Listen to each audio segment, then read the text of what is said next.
10 guarantee क्या है मैं एक एक करके बताता हूं। सबसे पहली गारंटी है, देश के अंदर 24 घंटे बिजली का इंतजाम करेंगे। कैसे करेंगे? हमारे देश में 3 लाख मेगावाट बिजली प्रोड्यूस करने की क्षमता है, कैपेसिटी है। देश की पीक डिमांड, गर्मियों के अंदर पीक डिमांड देश की सबसे ज्यादा डिमांड होती है 2 लाख मेगावाट। तो आज हमारा देश जितनी बिजली पैदा कर रहा है, पैदा कर सकता है, जितनी डिमांड है उससे कहीं ज्यादा बिजली पैदा करने की हमारी क्षमता है। लेकिन मेरे घर के अंदर फिर भी पावर कट लग रहे हैं। क्यों? मैनेजमेंट खराब है।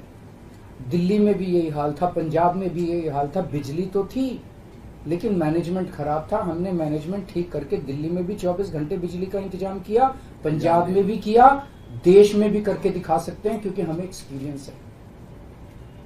देश के गरीब लोगों को बिजली मुफ्त दी जाएगी। दिल्ली में करके दिखाई, पंजाब में करके दिखाई, पूरे देश के अंदर फ्री कर सकते हैं। 1.25 लाख करोड़ रुपए का खर्चा आएगा। एक एक कैलकुलेशन करके लाया हूं मैं हवा में गारंटी नहीं देता। केजरीवाल की गारंटी एक ब्रांड है मार्केट के अंदर। अगर हम कुछ बोलते हैं तो वो पूरी करते हैं। तो 1.25 लाख करोड़ रुपए का खर्चा आएगा। 1.25 लाख करोड़ रुपए हम इंतजाम करेंगे। 1.25 लाख, उसके अंदर पूरे देश के गरीबों को 200 यूनिट बिजली मुफ्त मिल सकती है। आज भी हमारे देश के गरीब लोगों को ये बिजली की पहली गारंटी थी। दूसरी गारंटी है शिक्षा की। कोई भी देश तब तक तरक्की नहीं कर सकता जब तक उसके हर बच्चे को अच्छी शिक्षा का इंतजाम ना कर दिया जाए।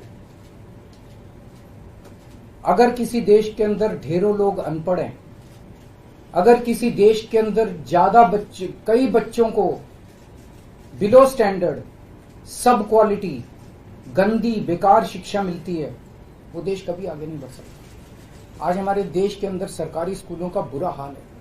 10 लाख सरकारी स्कूलों के अंदर 18 करोड़ बच्चे पढ़ते हैं जिनका कोई भविष्य नहीं है। दिल्ली के अंदर हमने करके दिखाया, पंजाब के अंदर करके दिखाया। देश के सारे सरकारी स्कूलों को शानदार बनाएंगे, अच्छे बनाएंगे, प्राइवेट स्कूलों से भी बेहतर बनाएंगे। और इस देश के अंदर पैदा होने वाले हर बच्चे के लिए, चाहे वो अमीर का बच्चा हो चाहे गरीब का बच्चा हो, अच्छी, शानदार और फ्री शिक्षा का इंतजाम किया जाएगा। अगर आप अमीर हैं, अपने बच्चे को प्राइवेट में भेजना चाहते हैं, भेजिए। लेकिन आप अगर सरकारी स्कूल में अपने बच्चे को भेजते हैं तो प्राइवेट स्कूल से किसी 1% भी कम नहीं होगी उस शिक्षा की क्वालिटी। ऐसी शिक्षा का इंतजाम गांव-गांव के कोने-कोने, देश के कोने-कोने में अच्छी शिक्षा का इंतजाम करेंगे। दिल्ली में किया, पंजाब में किया, हमें करना आता है, हमारी नीयत है। ये काम आजादी के वक्त हो जाना चाहिए था लेकिन नहीं हुआ। देर आए दुरुस्त आए, आजादी के 75 साल बाद भी हो गया तो बहुत अच्छी बात है। इस काम को करने के लिए 5 लाख करोड़ रुपए लगेंगे। 2.5 लाख करोड़ रुपए केंद्र सरकार देगी, 2.5 लाख करोड़ रुपए राज्य सरकार देगी। हर साल 5 साल में हर साल 50,000 करोड़ रुपए का खर्चा आएगा केंद्र सरकार को। 50,000 करोड़ तो कुछ भी नहीं। अगर 50,000 करोड़ रुपए सालाना खर्चे में मेरे देश के बच्चा अगर 18 करोड़ बच्चों को अच्छी शिक्षा मिल जाए, इससे अच्छा और क्या हो सकता है। तीसरा, स्वास्थ्य। अगर मेरे देश की जनता स्वस्थ होगी, बीमारी नहीं होगी, तो देश तरक्की करेगा। पढ़ी लिखी जनता होगी, स्वस्थ जनता होगी, तो ये 140 करोड़ लोग ही तो इस देश को आगे ले जाएंगे। कोई एक प्रधानमंत्री थोड़ी देश को आगे ले जाता है, जनता आगे ले जाती है। तो सब लोगों को अच्छे इलाज का इंतजाम करेंगे। आज अगर किसी को के घर में कोई बीमार हो जाए, बड़ी बीमारी हो जाए, सरकारी अस्पतालों का बुरा हाल है पूरे देश के अंदर और प्राइवेट वालों ने लूट मचा रखी है। पूरे देश में कोने कोने में, हर गांव में, हर मोहल्ले में मोहल्ला क्लिनिक खोला जाएगा। शानदार डिस्ट्रिक्ट हॉस्पिटल जितने, उनको मल्टी स्पेशलिटी बना के उनको शानदार प्राइवेट हॉस्पिटल्स की तर्ज पे बनाया जाएगा। और इस देश में पैदा होने वाले हर व्यक्ति का पूरा इलाज मुफ्त होगा, इंश्योरेंस के आधार पे नहीं होगा।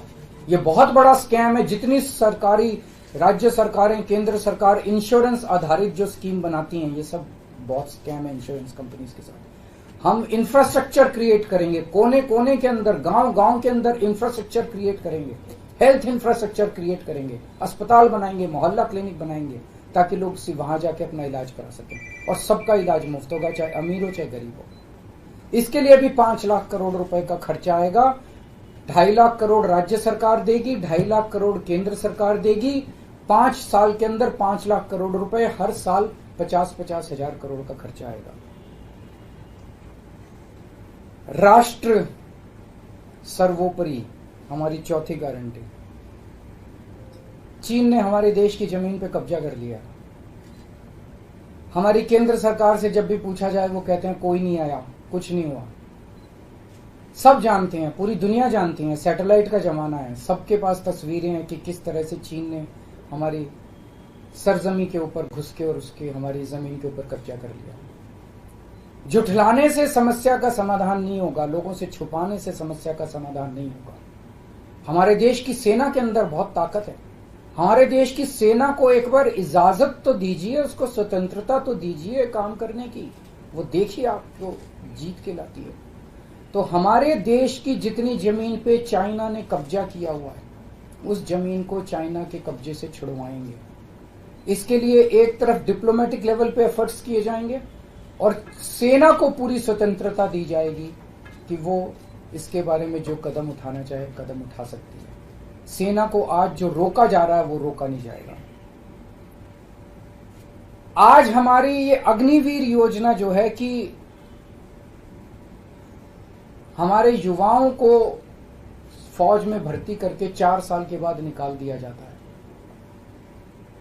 लोगों की एक ओनरशिप नहीं बनती। 4 साल के बाद अगर आप निकाल देंगे तो एक तरह से हम सेना को सबसे कटिंग एज लेवल के ऊपर हम कमजोर कर रहे हैं। ये अग्निवीर योजना सेना के लिए भी बहुत हानिकारक है और जो बच्चे युवा हमारे अग्निवीर बन के जा रहे हैं वो लोग भी बहुत त्रस्त हैं। अग्निवीर योजना को बंद किया जाएगा।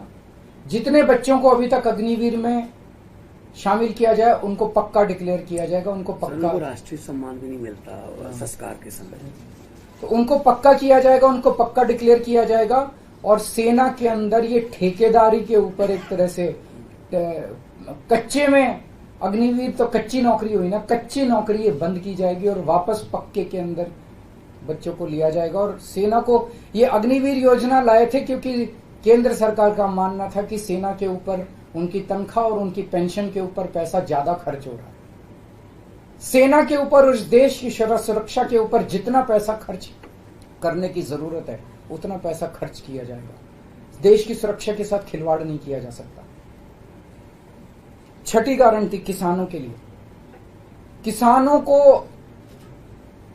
आप इज्जत की जिंदगी दे सकते हैं अगर आप उनको उनकी फसलों के पूरे दाम दे दें। किसान कोई भीख नहीं मांग रहा, किसान अपना हक मांग रहा है। किसान अपनी बारिश में, धूप में मेहनत करके और अपनी फसल उगाता है और उसके बाद जब उसको फसलों के पूरे दाम नहीं मिलते तब वो अपने ऋण नहीं चुका पाता, आत्महत्या करने के लिए मजबूर होता। अगर आप उसकी फसलों के दाम सुनिश्चित कर दें तो किसान को आपसे कोई फेवर नहीं चाहिए। स्वामीनाथन रिपोर्ट के आधार के ऊपर किसानों को उनकी फसलों के पूरे, सभी फसलों के पूरे दाम एमएसपी के आधार पर पूरे दाम दिलवाए जाएंगे। 7वीं गारंटी, दिल्ली को पूर्ण राज्य का दर्जा दिलवाया जाएगा, जो दिल्ली वासियों को कई दशकों से दिल्ली के लोगों का हक है। बेरोजगारी, आज पूरे देश का युवा बेरोजगारी से त्रस्त है। इसके लिए हमने बहुत डिटेल्ड प्लानिंग की है। हमारे मंत्रियों ने, हमारी टीम ने बैठ के, सब लोगों ने बैठ के कि 1 साल के अंदर 2 करोड़ रोजगार का इंतजाम किया जाएगा ताकि हमारे युवकों को बेरोजगारी से निकाला जा सके। ये प्रोडक्टिव और इफेक्टिव एम्प्लॉयमेंट होगी। भ्रष्टाचार, बीजेपी की वॉशिंग मशीन को चौराहे के ऊपर खड़ा करके तोड़ा जाएगा। बीजेपी की वॉशिंग मशीन इस देश का भ्रष्टाचार का सबसे बड़ा कारण है। सबसे बड़ा सोर्स जो है वो बीजेपी की वॉशिंग मशीन है। ईमानदार लोगों को जेल भेजने और बेईमानों को संरक्षण देने की आज जो मौजूदा व्यवस्था है, इस व्यवस्था को समाप्त किया जाएगा। दिल्ली और पंजाब में जिस तरह से हमने भ्रष्टाचार पे दोनों लेवल पे, छोटे लेवल का भ्रष्टाचार और बड़े लेवल का भ्रष्टाचार, हमने जो वार किया है, उसी लेवल पे इफेक्टिव तरीके से पूरे देश को भ्रष्टाचार से निजात दिलवाई जाएगी। और 10वीं और आखिरी गारंटी व्यापारियों के लिए, अगर किसी देश के अंदर व्यापारी और उद्योगपति खुल के व्यापार नहीं कर सकते, अपने व्यापार को नहीं बढ़ा सकते, तो वो देश कभी तरक्की नहीं कर सकता, उस देश के अंदर कभी जॉब्स पैदा नहीं हो सकते। और ये डेटा बताता है कि पिछले 8-10 साल के अंदर इस देश के 12 लाख हाई नेटवर्थ इंडिविजुअल्स, बड़े बड़े अमीर लोग इस देश के अंदर व्यापार और उद्योग बंद करके विदेशों में चले गए हैं, क्योंकि इस देश के अंदर आतंक मचा रखा है सरकार, केंद्र सरकार ने, उन लोगों को डराने का, धमकाने का। जीएसटी को पीएमएलए से बाहर किया जाएगा, जीएसटी का सरलीकरण किया जाएगा, सारी प्रशासनिक और लीगल व्यवस्थाओं को सरलीकरण किया जाएगा, और एक ऐसी व्यवस्था की जाएगी कि अगर इस देश के अंदर कोई सही तरीके से व्यापार करना चाहे तो वह व्यापार कर भी सकता है, उद्योग खोल भी सकता है, ज्यादा परमिशंस की जरूरत नहीं होगी, और बड़े स्तर के ऊपर हम व्यापार को और उद्योग को, हमारा टारगेट चाइना को पीछे छोड़ना है, जो आज इस दुनिया के अंदर इसमें व्यापार में और उद्योग में और प्रोडक्शन में बहुत आगे है। हमारा कंपटीशन उनके साथ है। तो इसके लिए सभी व्यापारियों को, उद्योगपतियों को आगे बढ़ने का मौका दिया जाएगा। ये हम लोगों की 10 गारंटी है और मजबूत गारंटी है, और मैं समझता हूं कि देश को इन सब उससे तरक्की मिलेगी।